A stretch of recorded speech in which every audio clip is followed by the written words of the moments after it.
I got good news and bad news again. So I guess let's start with the good news.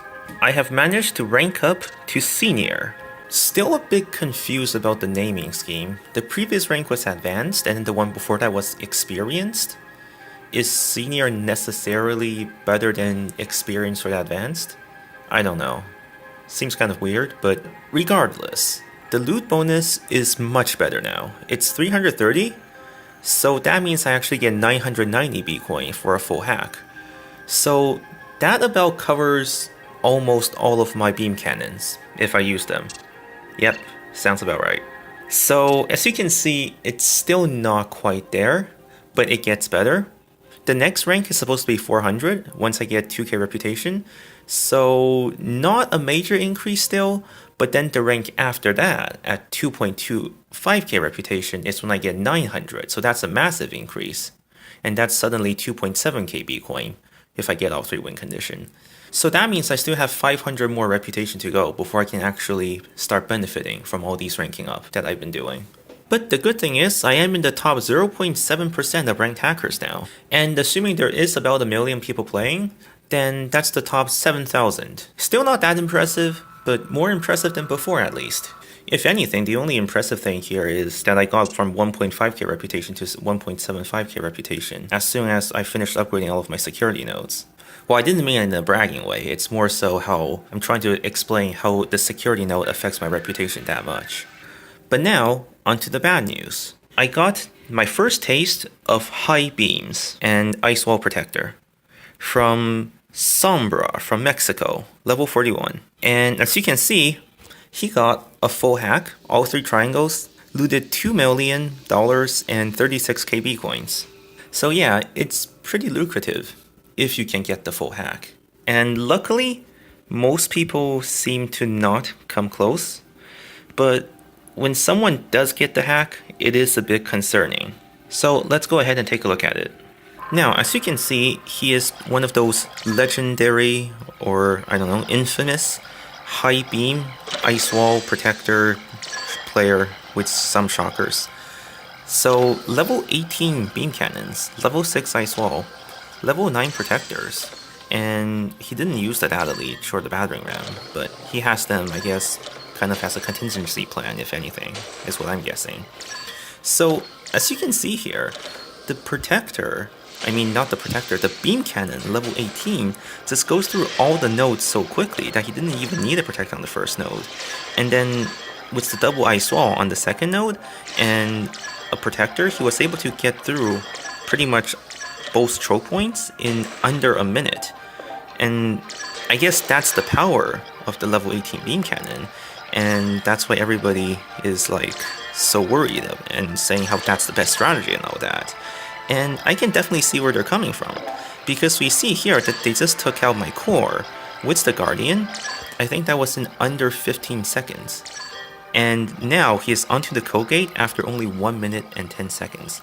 So this speed is impressively fast, and we can see that the main issue when you have a speed this fast is that there's no room for the antivirus to actually do its thing.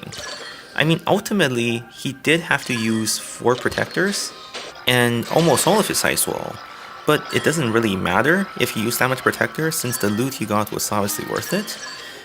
And it's just that there's really no room for my nodes to actually do any damage to his protector, regardless of what level it is. So this is very similar to when I hacked Neo's network, except the only difference is I have level 14 beam cannon and all of his nodes are like level 2 and 3 by the looks of it. And this guy has level 18 beam cannons and all of my nodes are level 7. So it doesn't matter how strong my antivirus is if the antivirus doesn't have enough time to actually do its thing. Because one of the main things to note here is how fast he took down the core and the fact that his level 9 protector was going down. So it would be good if we can rewind this, but I guess they don't have that feature, so I'm just going to play back and talk over it. So as you can see here, the main thing to note is that the protector is going down, slowly but surely, and this is a level 9 protector, and that's off just 3 nodes with only the antivirus, and it was still decreasing even when it was down to 2 nodes. but once it got down to only the Colgate, it started increasing and regenerating again. So the main thing here is that it definitely can be taken down. The antivirus is strong enough to take it down, but it just doesn't have enough time to actually take it down because it was going through the core so fast, even with the Guardian support. So what I think is, when we have a strategy where we maximize only the sentry, but then we neglect the nodes, which are actually there to not only deal damage, but also tank, because that's also important. They have to be able to stand long enough to actually make the antivirus do the work.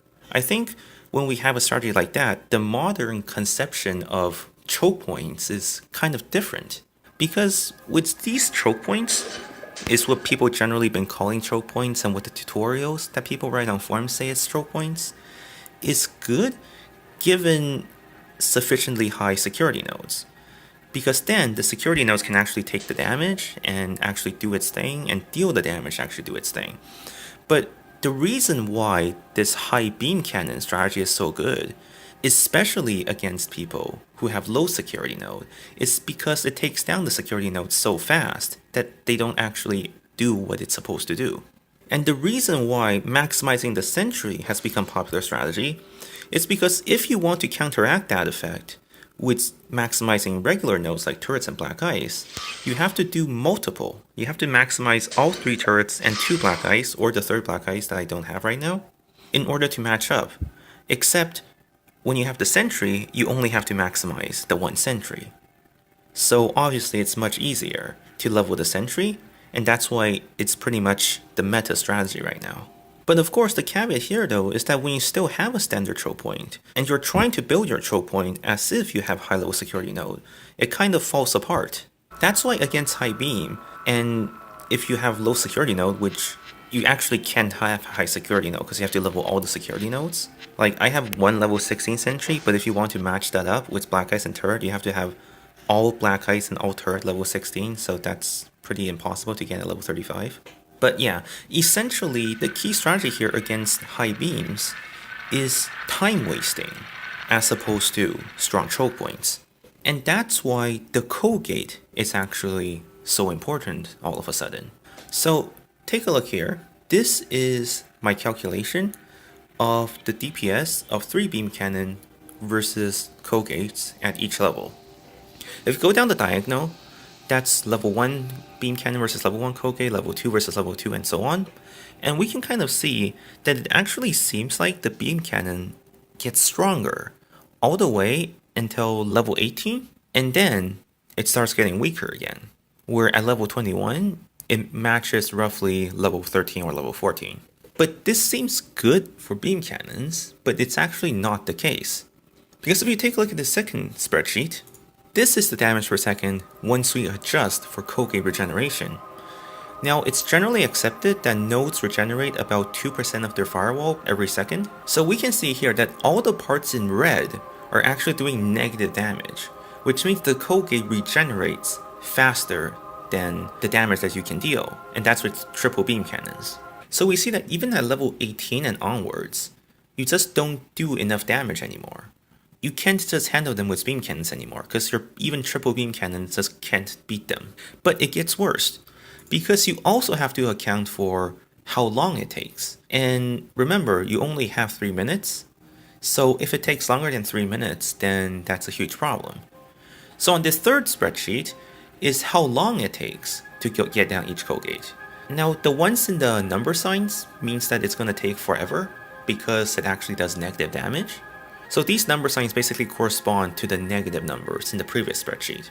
But we also see that it gets a bit worse as well, because we now see that there are some numbers that are actually a lot more than 180, which means it's longer than 3 minutes.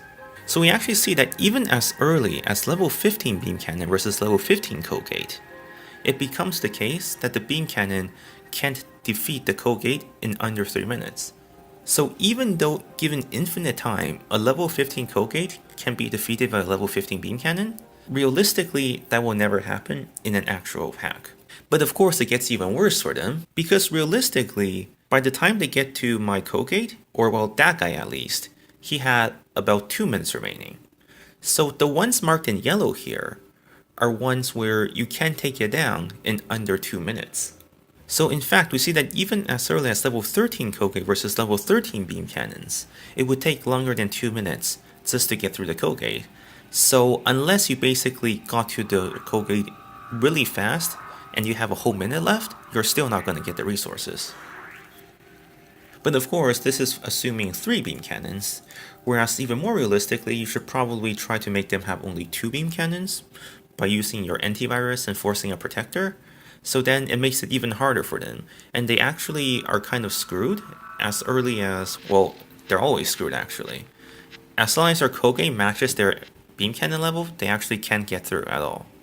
But of course I have level 6 Koge and they're using level 18 beam cannon, so they got through in roughly 12.5 seconds, which is acceptable. Now, I don't want to hype up the Koge too much though, because there is a caveat, and of course that is the battering ram. If we take a look at this final spreadsheet, we can actually account for how long the battering ram would take to break through the Koge. So he had level 18 beam cannon, and according to the previous spreadsheet, I need at least level 14 Koge.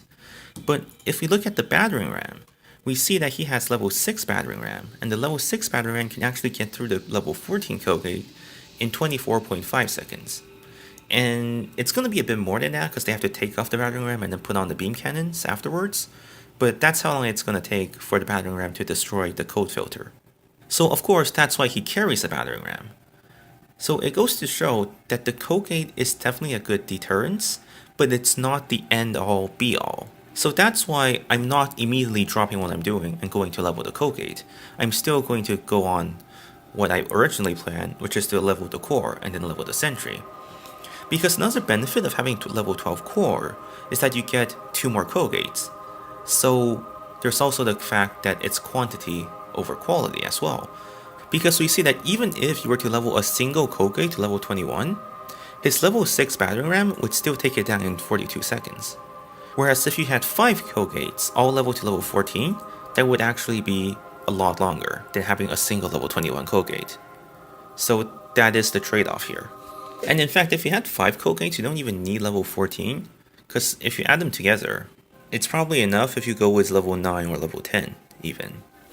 So yeah, keep in mind though that this is just a theory, so if I am wrong, feel free to correct me. But that's the first thing, Koges. Now the second thing is, I was saying that I kind of briefly went off on a tangent, is that the modern understanding of choke point is different. And what I mean by that is that you can't rely on choke points like they say anymore, because as I've said, they can just quickly take off all of the nodes, and then as a result, there's nothing really to actually make the antivirus do its thing anymore. So that's why I'm advocating more of a fully connected, or I think they call it maelstrom network, because with that type of network, it doesn't rely on so much a single choke point standing up, but rather every single node hits every single node. So the antivirus is always around, and they have to secure everything, as opposed to just worrying about the one choke point. Now the design definitely has a lot of weakness, and it's definitely not the best design, but I think it's a design to consider for this particular strategy, which is maximizing the sentry. The real question is, how do you construct such a network? Because it's so messy, and to be honest, I haven't actually figured it out yet, but I am going to give it a try.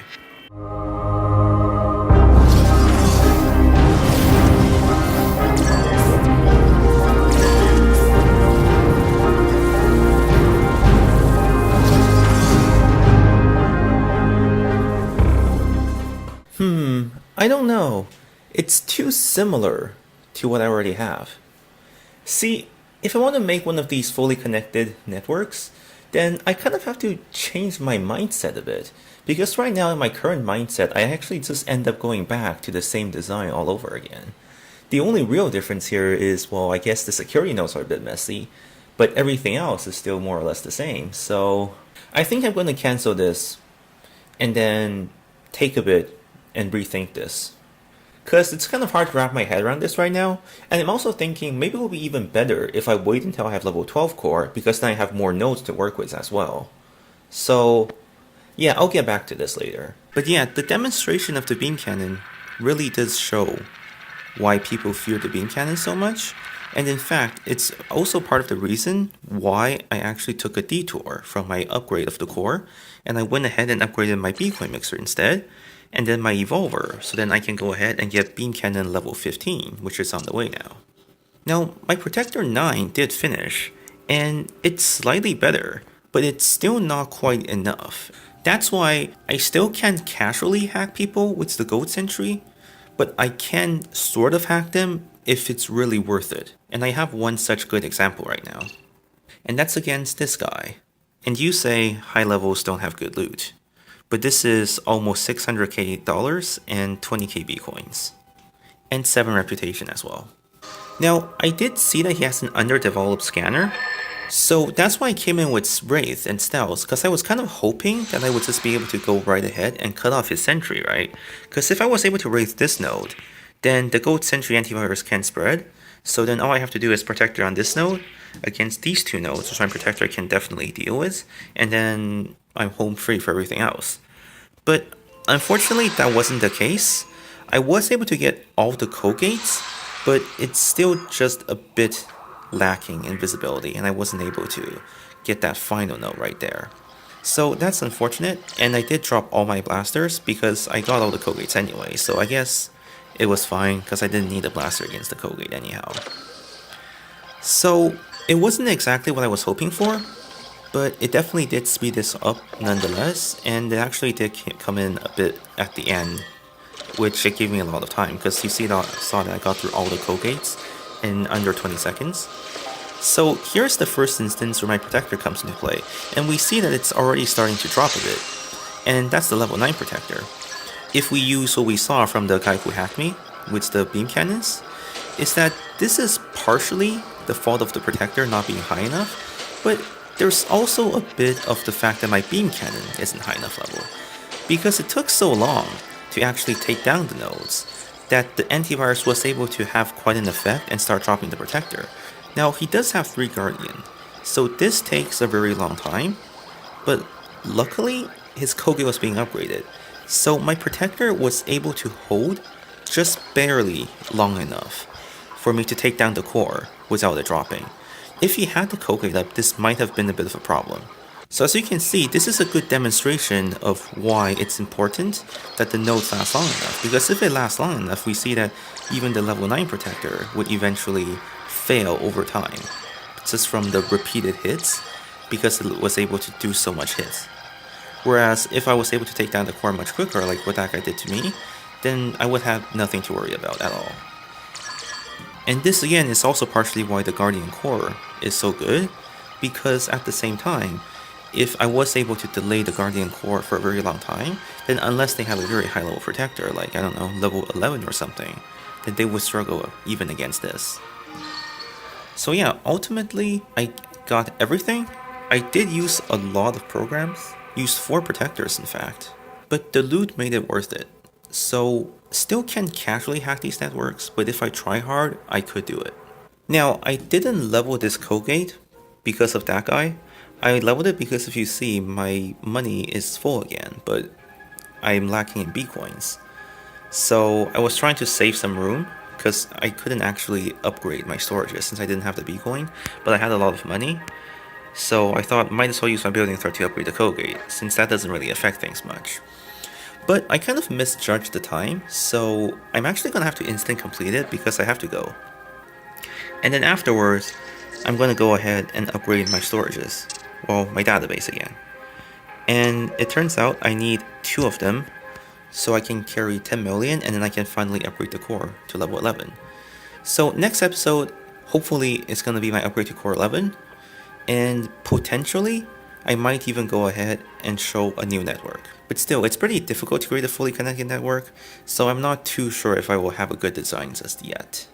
But if I do, that will come next. Alright, so I'm just going to go ahead and fix my network back to how it was before. And then that's it for this episode. So thank you for watching. If you enjoyed the episode, then please remember to leave a like and subscribe. And I'll see you in the next episode. Thank you.